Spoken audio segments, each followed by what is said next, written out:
Selamat malam Ibu Bapak, Saudara-saudara dan anak-anak yang dikasihi oleh Tuhan Yesus Kristus. Selamat berjumpa lagi dalam Night Call Gereja Protestan di Indonesia bagian Barat. Malam ini bersama dengan saya, Pendeta Marji Riri Hena Dewana. Saya adalah pendeta Ketua Majelis Jemaat GPIB Zebaut Bogor. Ibu Bapak, Saudara-saudara, pembacaan Alkitab kita di malam ini diambil dari Zakaria pasalnya yang pertama, ayatnya yang ke-7 sampai dengan yang ke-17. Mari kita berdoa sebelum kita membaca dan merenungkannya. Kami tertunduk di hadapan Tuhan ketika Tuhan mengizinkan kami menapaki malam di hari ini. Kami bersyukur karena perkenanan Tuhan saja kami diizinkan untuk membaca dan merenungkan sabda Tuhan. Karuniakanlah bagi kami Roh Kudus-Mu, supaya firman yang kami baca adalah firman yang kami mengerti, dan kami melakukannya di tengah hidup beriman kami. Amin. Ibu Bapak, Saudara-saudara yang diberkati Kristus, Zakaria pasalnya yang pertama, ayatnya yang ke-7 sampai dengan yang ke-17 menyatakan demikian. Penglihatan pertama para penunggang kuda. Pada hari yang ke-24 dari bulan yang ke-11, itulah bulan Shebat. Pada tahun yang kedua zaman Darius, datanglah firman Tuhan kepada Nabi Zakaria bin Barekia bin Ido. Bunyinya, tadi malam aku mendapat suatu penglihatan. Tampak seorang yang menunggang kuda merah. Dia sedang berdiri di antara pohon-pohon murat yang di dalam jurang, dan di belakangnya ada kuda-kuda yang merah jambu dan yang putih. Maka aku bertanya, apakah artinya semuanya ini? Ya Tuhan Tuanku. Lalu malaikat yang berbicara dengan aku itu menjawab, aku ini akan memperlihatkan kepadamu apa arti semuanya ini. Orang yang berdiri di antara pohon-pohon murat itu mulai berbicara. Katanya, inilah mereka semua yang diutus Tuhan untuk menjelajahi bumi. Berbicaralah mereka kepada malaikat Tuhan yang berdiri di antara pohon-pohon murat itu. Katanya, kami telah menjelajahi bumi, dan sesungguhnya seluruh bumi itu tenang dan aman. Berbicaralah malaikat Tuhan itu. Katanya, ya Tuhan semesta alam, berapa lama lagi engkau tidak menyayangi Yerusalem dan kota-kota Yehuda yang telah 70 tahun lamanya kau murkai itu?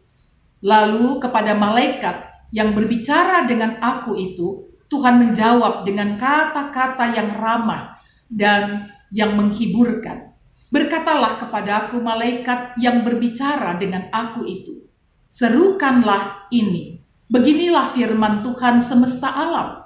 Sangat besar usahaku untuk Yerusalem dan Sion, tetapi sangat besar murkaku terhadap bangsa-bangsa yang merasa dirinya aman, yang sementara aku murka sedikit telah membantu menimbulkan kejahatan. Sebab itu, beginilah firman Tuhan. Aku kembali lagi kepada Yerusalem dengan kasih sayang, rumahku akan didirikan pula di sana. Demikianlah firman Tuhan semesta alam, dan tali pengukur akan direntangkan lagi di atas Yerusalem. Serukanlah ini selanjutnya. Beginilah firman Tuhan semesta alam. Kota-kotaku akan berlimpah-limpah pula dengan kebajikan, dan Tuhan akan menghiburkan Sion dan akan memilih Yerusalem pula. Sedemikian jauh firman Tuhan bagi kita. Terpujilah Tuhan Yesus Kristus. Ibu Bapak, Saudara-saudara dan anak-anak yang dikasihi oleh Tuhan Yesus Kristus, hidup dalam ketidakpastian menjadikan manusia gamang dalam melangkah. Membuat kita kadang merasa tidak tahu apa yang harus kita buat, apa yang harus kita kerjakan, apa yang harus kita pilih. Hidup ini ibarat maju kena, mundur kena ketika kita berada dalam kegamangan. Karena itu tepat ketika banyak orang mengatakan bahwa hidup itu adalah sebuah pilihan. Ya, mau tidak mau, bahwa kita harus memilih. Memilih mulai dari hal-hal yang sederhana sampai pada hal-hal yang kompleks.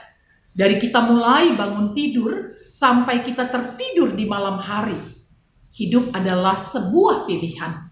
Karena itu manusia sejatinya harus mengambil atau membuat pilihan-pilihan dalam kehidupan. Ibu bapak, saudara-saudara, dan anak-anak yang disayang Tuhan. Demikian juga kalau kita membaca dalam teks Alkitab kita hari ini. Yerusalem dan kerajaan Yehuda. Sudah 70 tahun mereka mengalami murka Allah. Sampai-sampai mereka tidak tahu harus berkata apa. Sampai-sampai mereka merasa sangat terpuruk dengan situasi yang mereka hadapi. Namun, Tuhan yang mereka imani bukanlah Allah yang kejam dan jahat. Dia adalah Allah yang penuh kasih. Allah yang menyayangi umatnya. Hal itu nampak dalam kisah yang kita baca pada malam ini.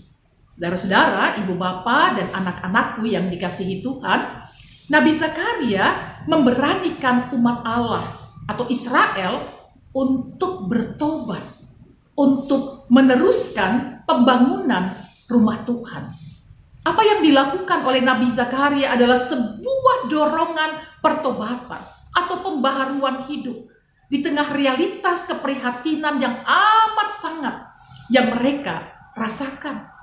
Nah, Bapak Ibu, saudara-saudara, anak-anak yang disayang Tuhan, dalam teks yang kita baca hari ini digambarkan bagaimana Nabi Zakaria mendapatkan penglihatan pertama, yaitu seorang yang menunggangi kuda merah dan diikuti oleh kuda merah jambu dan putih. Saudara-saudara yang dikasihi Kristus, para malaikat menjelaskan dalam teks kita tadi bahwa mereka adalah utusan Tuhan untuk menjelajahi bumi. Ayat 10 dari teks kita. Dan sebelumnya digambarkan pada ayat 8 bahwa utusan Tuhan itu sedang berdiri di antara pohon-pohon murad yang berada di dalam jurang. Jemaat Tuhan, pohon murad adalah tanaman semak belukar yang selalu berdaun hijau di sepanjang tahun, sepanjang musim. Selalu tumbuh segar. Pohon itu melambangkan kesuburan, melambangkan kedamaian dan pembaharuan. Pohon ini adalah gambaran mengenai kondisi yang akan datang. Kondisi yang melambangkan kesuburan, kedamaian dan pembaharuan. Keadaan ketika umat Tuhan diperbaharui atau ketika umat Tuhan bertobat.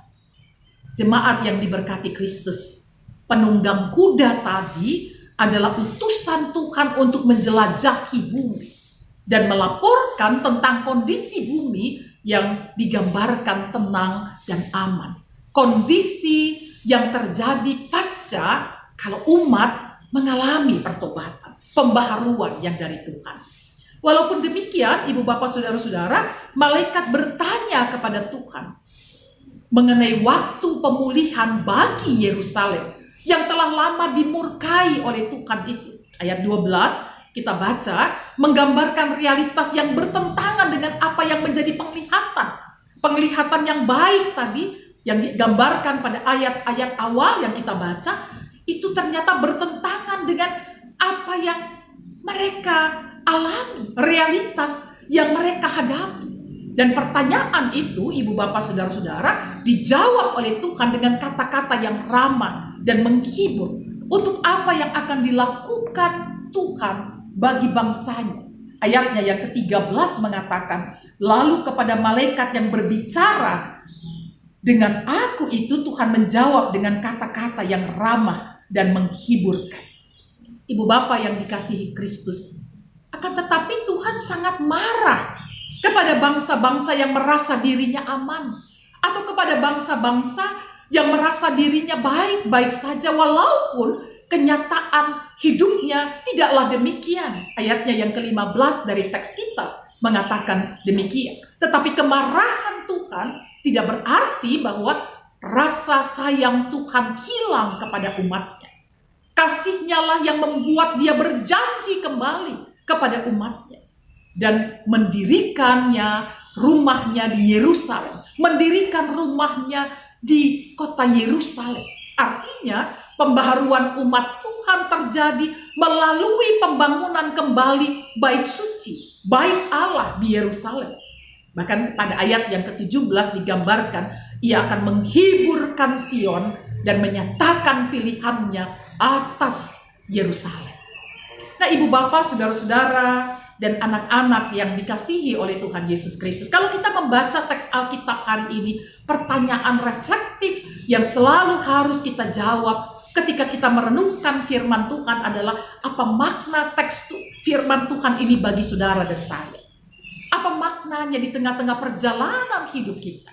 Yang pertama, saya dan saudara-saudara sedang diingatkan bahwa kemurahan Allah menuntun setiap orang untuk memasuki pembaharuan. Menuntun setiap orang untuk memasuki pertobatan.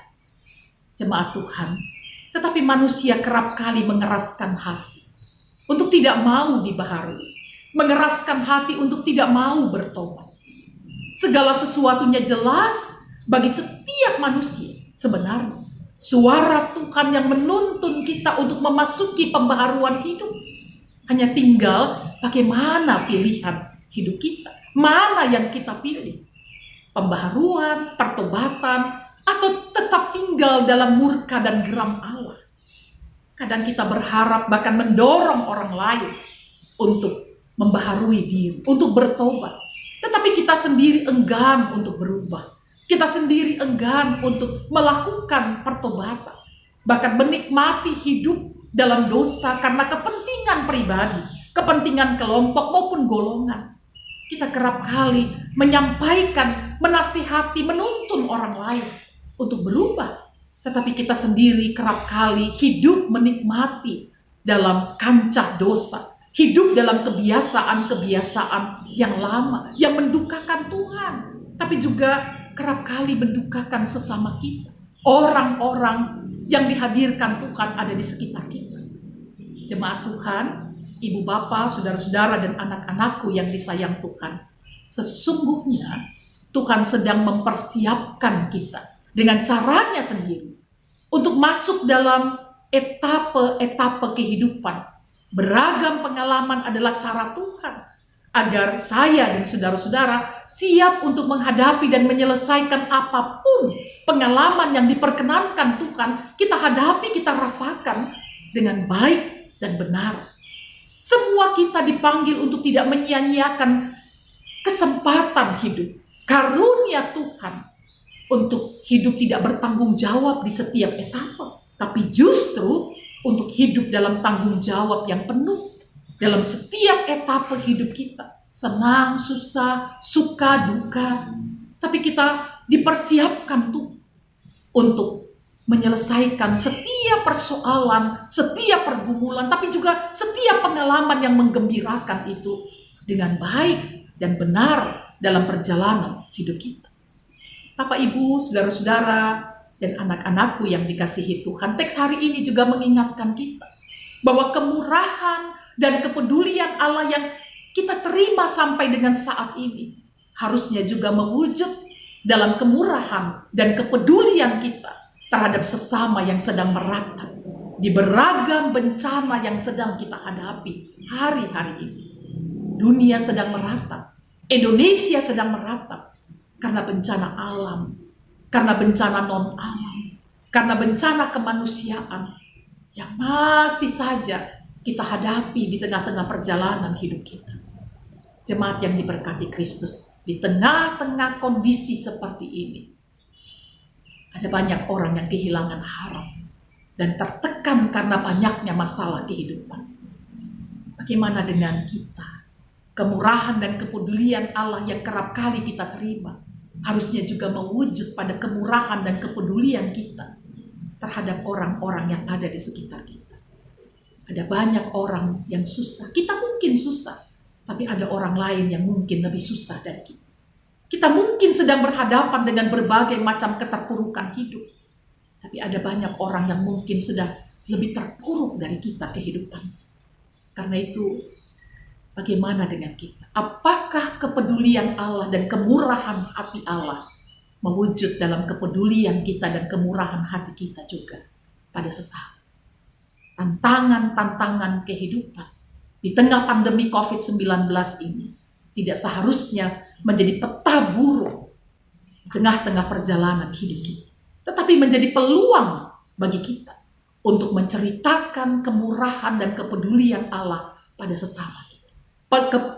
Kesempatan bagi kita, peluang bagi kita untuk justru menyampaikan kasih Tuhan dan terus-menerus menemukan maksud dan kehendak Tuhan di tengah-tengah perjalanan hidup kita. Tidak pernah kebetulan Tuhan mengizinkan kita 1 tahun lebih berada di tengah pandemi untuk kita semakin kokoh menjalani hidup, untuk kita semakin bergandengan tangan, bersolidaritas karena solidaritas Allah yang kita terima dalam hidup, sehingga dunia menjadi tetrum gloriam Dei, panggung kemuliaan Allah yang kita ceritakan lewat pilihan-pilihan hidup yang benar. Ketika kita kemudian melakukan pembaharuan hidup, melakukan pertobatan untuk berjalan lebih baik dan melihat dunia, Indonesia, dan kehidupan yang lebih baik bersama dengan Tuhan, tapi juga bersama dengan sesama yang dihadirkan Tuhan di tengah-tengah perjalanan hidup kita. Amin. Jemaat Tuhan, mari kita tundukkan kepala dan kita bersatu di dalam doa. Kita berdoa. Bapa di surga, kami tertunduk lagi di hadapan Tuhan. Kami merasakan sungguh penyertaan Tuhan di malam ini. Kami adalah anak-anak-Mu yang merasakan tuntunan Tuhan sampai dengan saat ini. Kalau kami ada bukan karena kami kuat dan hebat, tapi karena kekuatan dan anugerah Tuhan. Berikan kami hikmat-Mu, supaya etapa-etapa kehidupan yang kami tempuh adalah perjalanan bersama Tuhan yang selalu meneguhkan, menguatkan, dan menuntun kami. Berkati kami di tengah-tengah pilihan-pilihan hidup yang ada, supaya kami tahu untuk tetap memilih Tuhan dan berjalan bersama dengan Tuhan, sehingga kami tidak gentar ketika kami melangkah dan menapaki hidup ini. Kami berdoa secara khusus ya Bapa, bagi gereja Protestan di Indonesia bagian Barat. Kami menyerahkan majelis sinode, mupel-mupel, jemaat-jemaat. Kami berdoa bagi warga jemaat-Mu di seluruh Indonesia. Tuhan tolong, di tengah-tengah berbagai macam persoalan yang dihadapi, yakinkan kami semua ya Tuhan, bahwa Tuhan, Sang pemilik ladang pelayanan, pemilik kehidupan kami, adalah Allah yang tak sedetik pun meninggalkan kami. Kami berdoa secara khusus hari ini ya Tuhan, menyerahkan pergumulan yang dihadapi oleh umat-Mu yang sedang sakit, di rumah maupun di rumah sakit. Biarlah kasih Tuhan melawat mereka. Mereka dengan berbagai jenis penyakit, maupun karena COVID-19, uluran tangan kasih sayang Tuhanlah yang menguatkan dan menyembuhkan. Kami berdoa secara khusus hari ini Tuhan. Kami menyerahkan para medis, aparat keamanan, mereka yang bekerja dengan sungguh-sungguh untuk menata kehidupan, bahkan Tuhan untuk menjadi penolong di tengah-tengah kehidupan dalam kesehatan kami. Kami memohon kasih setia Tuhan bagi semua mereka, sehingga kerja-kerja kemanusiaan yang dilakukan sungguh-sungguh mendatangkan kebaikan bagi Indonesia. Kami berdoa bagi pemerintah bangsa kami. Kami memohon hikmat dan pertolongan Tuhan bagi presiden, wakil presiden, dan semua orang yang bekerja dengan sungguh bagi perubahan dan perbaikan kehidupan yang sedang kami hadapi. Biarlah pandemi ini boleh berlalu dari kami, karena kerja-kerja sungguh, kerja-kerja keras, dan kerja-kerja serius yang dilakukan oleh pemerintah kami. Kami berdoa ya Tuhan, kami menyerahkan bagi setiap umat-Mu yang sedang beribadah malam ini. Tuhan, tolonglah kami semua. Biarlah kami dapat beristirahat dengan tenang dan damai di malam ini. Dan kami dibangunkan dengan tubuh yang sehat dan kuat, tubuh keberkatan, yang datangnya dari Tuhan esok pagi. Kami melanjutkan karya-karya baik yang Tuhan percayakan di tengah-tengah hidup kami semua. Ya Tuhan, inilah doa kami. Kami menaikkan pengharapan ini hanya di dalam satu nama, Tuhan Yesus yang adalah penyelamat kami yang hidup. Amin.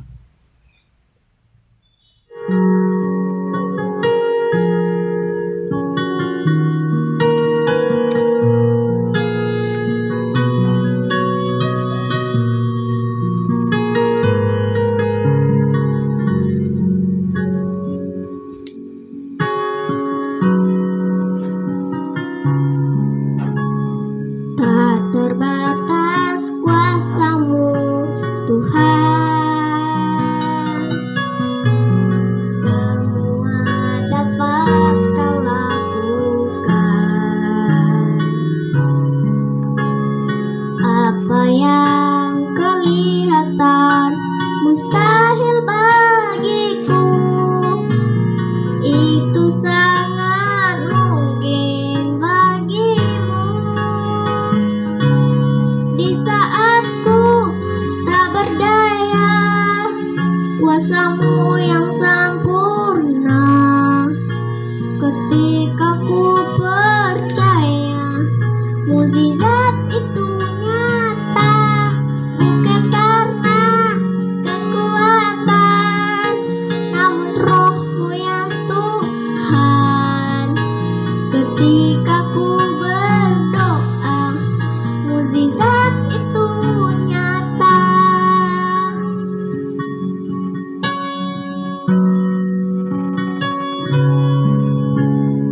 Tak terbatas kuasa-Mu, Tuhan. Semua dapat Kau lakukan. Apa yang kelihatan mustahil bagiku, itu sangat mungkin bagimu. Di saat ku tak berdaya, kuasa-Mu yang sempurna. Ketika ku percaya, mukjizat itu nyata, bukan karena kekuatan, namun Roh-Mu ya Tuhan. Ketika ku berdoa, mukjizat